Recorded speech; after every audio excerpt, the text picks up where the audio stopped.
O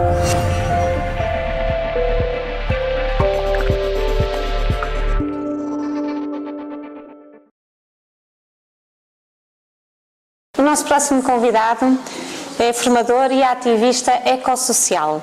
Desenvolve diversos projetos que têm a ver com a alimentação vegetariana natural, a educação ambiental e o turismo ecossocial.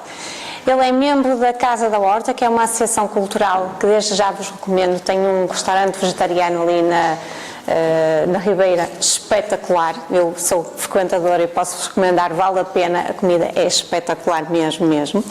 E mesmo nessa associação cultural, ele está envolvido em alguns projetos como o Segredos da Horta, Terremoto 351, é isso? Slow Motion Tours, etc.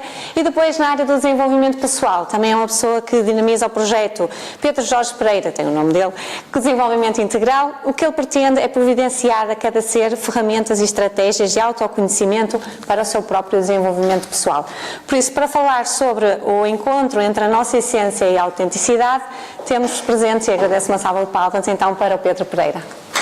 A todos e a todas por estarem aqui. Também gosto de começar por agradecer à Mindália por esta oportunidade.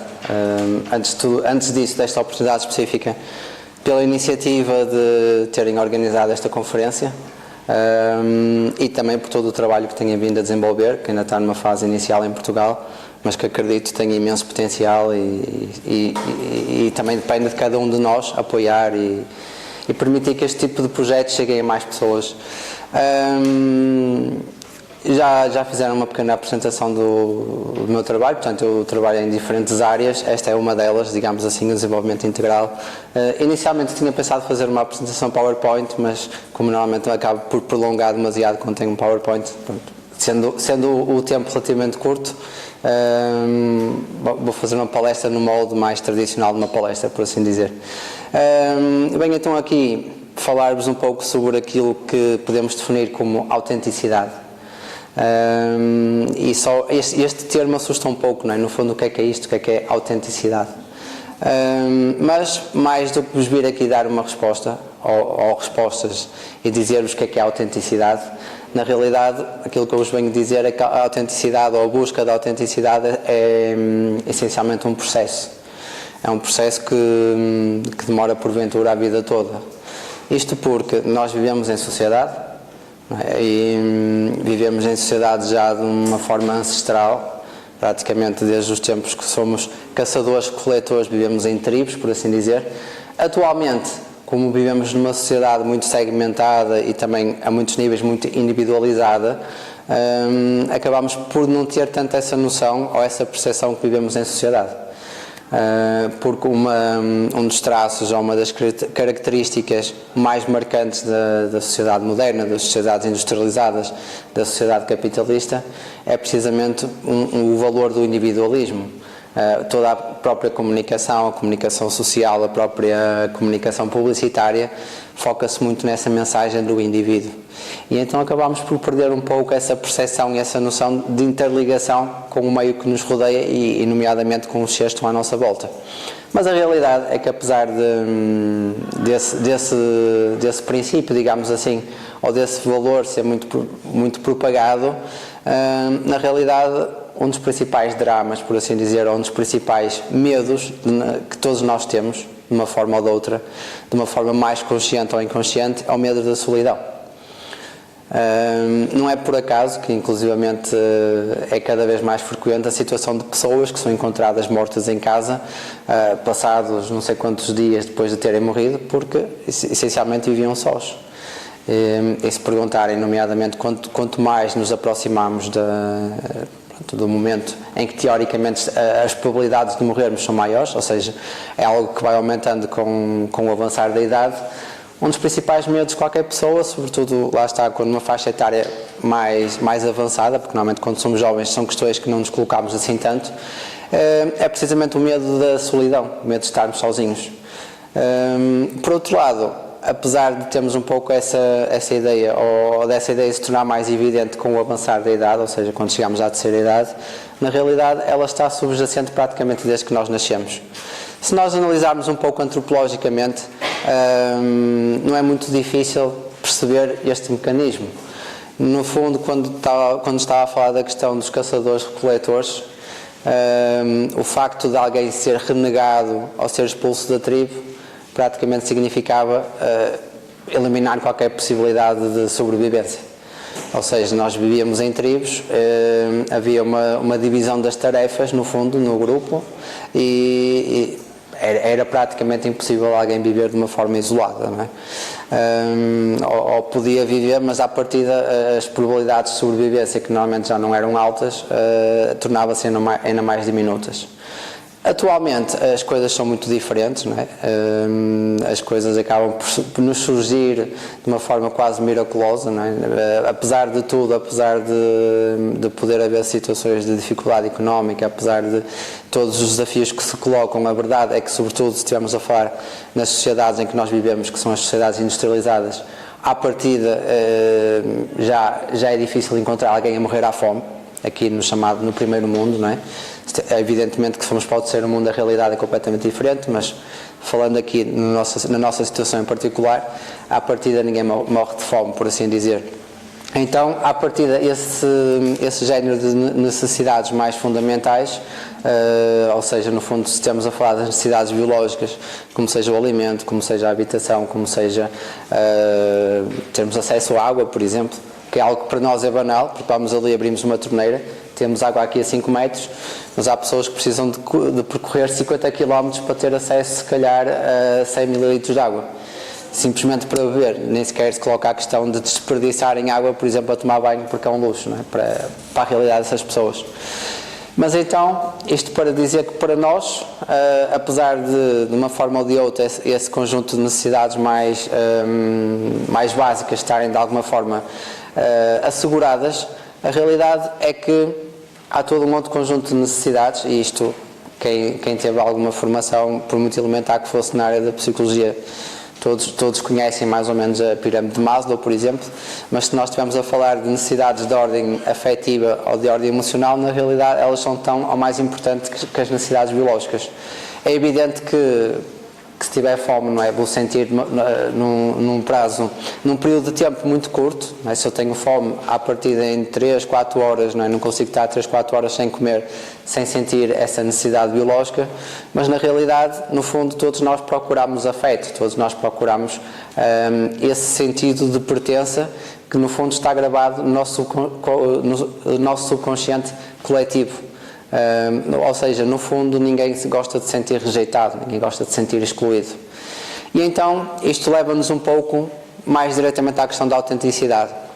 Nós crescemos então em sociedades, obviamente que nessas sociedades nós assimilamos os valores e os padrões de comportamento que são normais nessa sociedade, e aquilo que também é mais normal, ou que acaba por ser mais natural, entre aspas, no nosso dia-a-dia, é não nos questionarmos propriamente sobre esses padrões. Ou seja, é mais natural nós fazermos aquilo que toda a gente faz, desde gestos, desde normas, desde valores. É mais normal do que propriamente conseguirmos fazer esse exercício diário de nos questionarmos até que ponto aqueles valores para nós podem ou não fazer sentido. Evidentemente que a sociedade e os valores da sociedade também não são estáticos, estão permanentemente em mudança, e de alguma forma aquilo que nós muitas vezes sentimos é uma certa ou uma grande impotência para influenciar esses valores. Mas, na realidade, desde logo há uma dimensão muito fundamental em tudo isto, que é a nossa própria dimensão pessoal. Ou seja, se nós refletirmos sobre esses valores e tentarmos ir de encontro àquilo que para nós faz mais sentido, estamos já de alguma forma a gerar um potencial de mudança. Agora é evidente que quando esses valores colidem com aquilo que são os valores dominantes,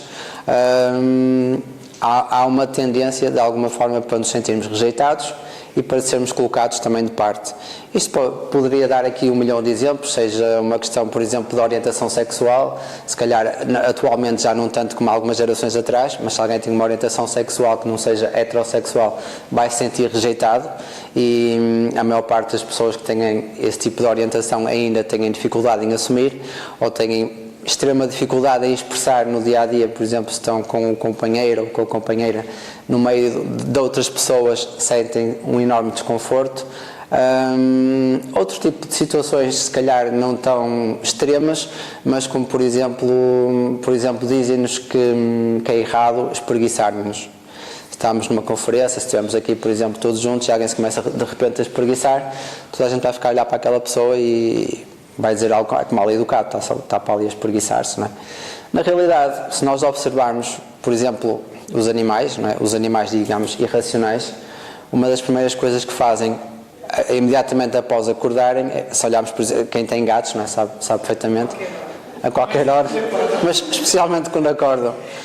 Eles, quando acordam, a primeira coisa que fazem é precisamente estirarem-se, espreguiçarem-se, porque é um mecanismo natural do nosso próprio corpo de ativar todo o conjunto de músculos, articulações que tiveram relativamente paradas durante o sono, e é um ato natural, digamos assim. Mas, por alguma razão, criou-se esta norma social que espreguiçar é falta de educação e é errado.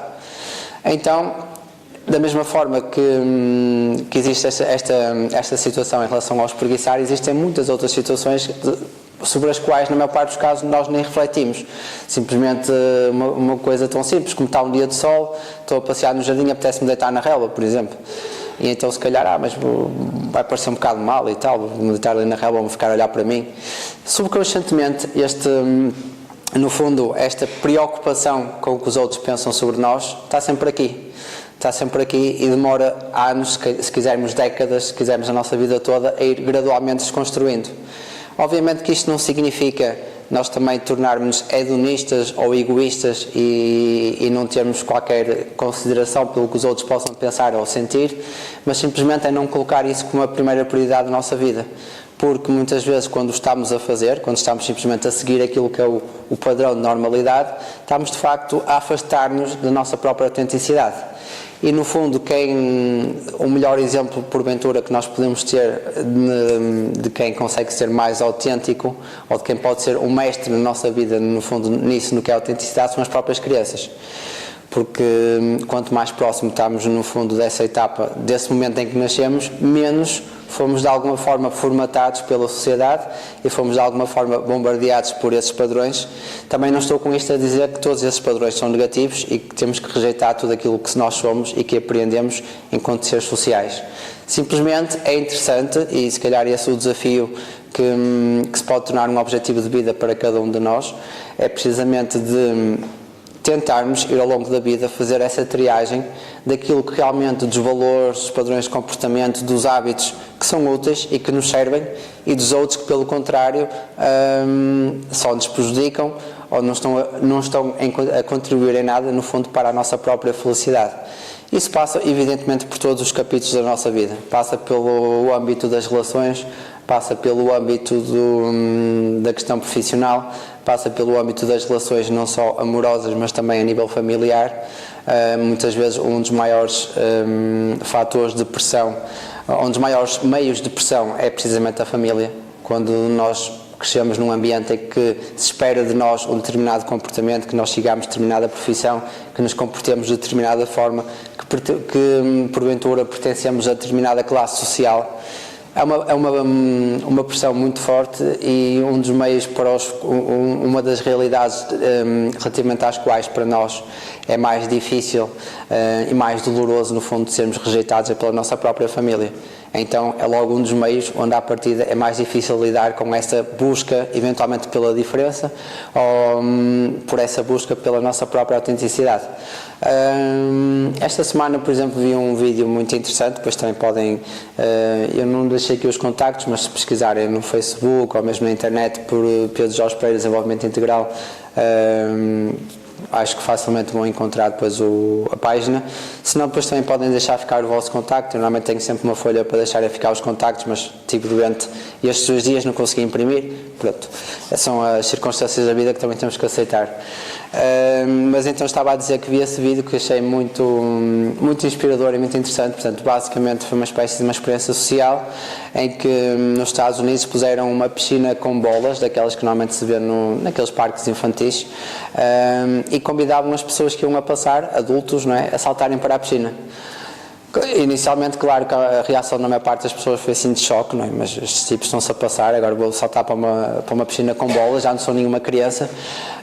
E na realidade foi surpreendente ver, no fundo, a transformação das pessoas, passado 1 ou 2 minutos a brincar naquela piscina de bolas, a felicidade que espontaneamente surgia na cara delas. E é muito, no fundo, esta capacidade de nós nos deixarmos maravilhar com as coisas simples que nós vamos perdendo ao longo da vida, porque um dos principais valores, um dos paradigmas, um dos padrões mais dominantes na sociedade em que nós vivemos é que a partir do momento em que nos tornamos adultos temos que nos tornar mais responsáveis, temos que pôr de lado a parte da diversão e sobretudo viver para um objetivo produtivista da sociedade em que vivemos. Temos que ser produtivos, temos que ser competitivos, temos que ser melhores que os outros. Praticamente desde que entramos na escola, desde a primeira classe até à universidade, aquilo que nos ensinam é valorizarmos as notas, termos as melhores notas, termos o aluno melhor do que os outros, porque os outros, pronto, basicamente vivemos quase numa espiral de darwinismo social, em que de facto não existe um darwinismo, digamos assim, biológico, mas existe um darwinismo no sentido em que se aquele indivíduo está ali na rua, alcoólico e sem abrigo, é porque ele falhou e eu tive sucesso, ele é o falhado e eu sou quem tem sucesso na vida. Isto também nos ensinam e também nos de alguma forma transmitem como sendo normal, como sendo uma parte inerente da nossa sociedade.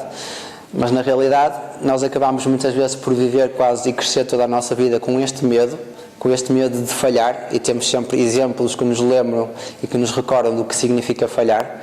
Temos sempre ou quase sempre, ou numa grande parte das situações, a nossa família também para nos, no fundo, faz-nos crescer nesse medo, não é? Se tu não estudares ou se não tiveres um emprego bom que te traga um bom ordenado, tu vais ser um falhado, vais acabar a dormir na rua ou não vais conseguir pagar as contas ao fim do mês. Evidentemente que isto não significa que nós não tínhamos ou tínhamos que desprezar completamente a parte material e a parte dessas exigências, não é, que a vida adulta acaba por nos trazer, mas na realidade é que quanto mais nos afastamos dessa dimensão de conseguirmos ir brincando com as coisas, ir brincando com as próprias situações com que a vida nos vai confrontando, é maior pressão que colocamos sobre nós, é maior infelicidade que estamos a gerar para nós próprios. E no fundo acho que um dos principais instrumentos de nós percebermos até que ponto somos autênticos é precisamente a felicidade. Podemos nos enganar em relação a muitas coisas, podemos passar a vida toda a iludir e a contar uma mentira a nós próprios sobre 1 milhão de coisas, podemos passar a vida toda a dizer que aquela relação, pronto, não é grande coisa, mas é a relação em que nós estamos, então, pronto, apesar de tudo, é alguma estabilidade que está ali e agarrarmos àquela relação. Podemos passar a vida toda a contar uma mentira de que aquele emprego, pronto, não é grande coisa, mas foi o que surgiu e é o que nos vai permitindo pagar as contas ao fim do mês.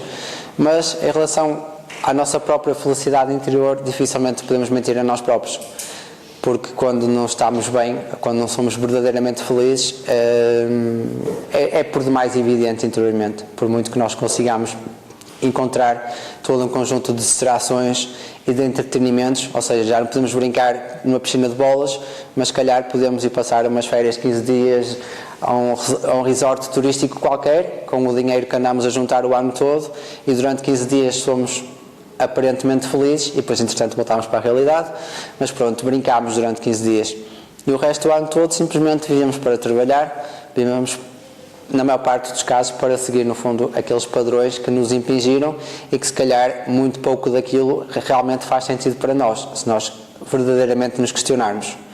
Então, no fundo, claro que também podemos agora dissertar um pouco no fundo sobre o que é felicidade, não é? Mas a felicidade, por muitos conceitos e por muitas noções que nós possamos tentar encontrar, é algo sobretudo interior e que não se define, é algo que se sente.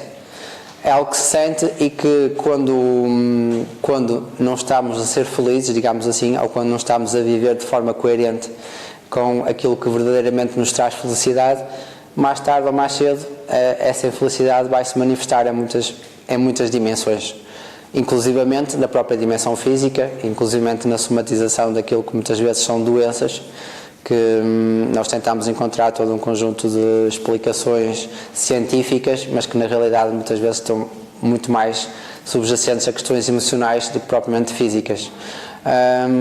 Infelizmente, muitas vezes é preciso chegarmos a esse ponto para percebermos que realmente há coisas que temos que mudar na nossa vida. Infelizmente, muitas vezes temos que chegar a esse ponto para acharmos que finalmente temos direito a procurarmos ser felizes, porque até ali andamos sempre a adiar ou andamos a sacrificar a felicidade em prol de alguma coisa, em prol da família ou em prol da sociedade. Muitas vezes é uma ilusão também, porque na realidade em primeira instância é sempre para nós próprios, e se calhar usamos muitas vezes a família como um pretexto ou como uma desculpa para não termos nós próprios que fazer essas mudanças. Mas o que é um facto é que desculpas é sempre o que é mais fácil de encontrar ou de arranjar.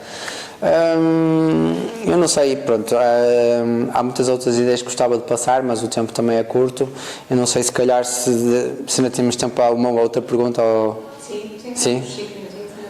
Pronto, então se calhar, porque gosto sempre muito mais da vertente de interação do que passar só a informação, deixo agora estes 5 minutos se alguém tiver alguma questão concreta. Sim? Já agora o nome, por favor? Silvana. Está a falar de questões que eu considero muito importantes e te quero dar os parabéns da forma como estruturou a sua palestra, porque soube conduzê-la muito bem. Eu gostava de saber a sua opinião sobre...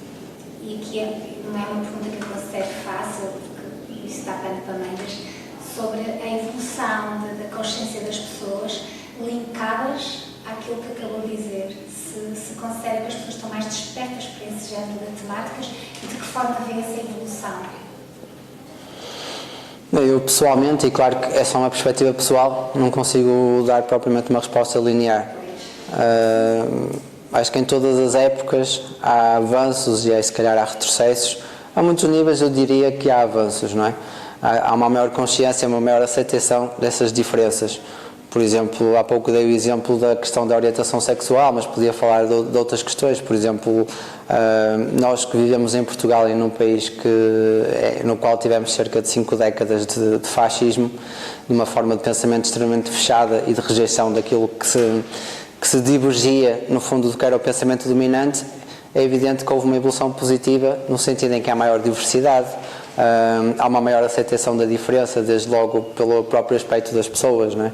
Se há cerca de 20 ou 30 anos atrás alguém, sei lá, vestisse de uma forma punk ou com outro estilo qualquer, era perfeitamente gozada e rejeitada pela sociedade.